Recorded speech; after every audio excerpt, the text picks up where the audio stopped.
কিছুদিন আগে আমি ঘুরতে গিয়েছিলাম ফিনল্যান্ড থেকে অল্যান্ডে। অল্যান্ড হচ্ছে যে ফিনল্যান্ডের একটা স্বায়ত্তশাসিত অঞ্চল।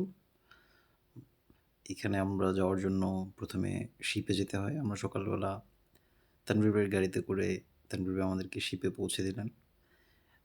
ইট ওয়াজ এ ভেরি বোরিং জার্নি।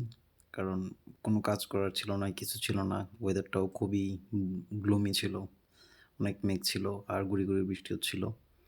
এই ফাঁকে আমি আর আমার রুমের জাহিদ ভাই আমরা একটু শিপের খোলা করিডোরে চলে আসছি ডেকে।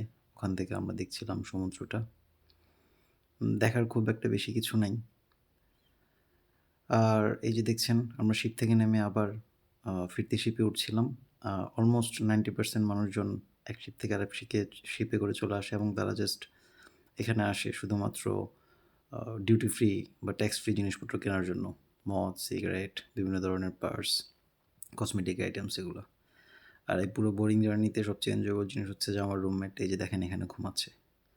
দিব্যি কোনো কিছু সম্পর্কে কোনো হদিস নেই, জাস্ট চুপচাপ ঘুমাচ্ছে। ভালো থাকবেন সবাই, আসসালামু আলাইকুম।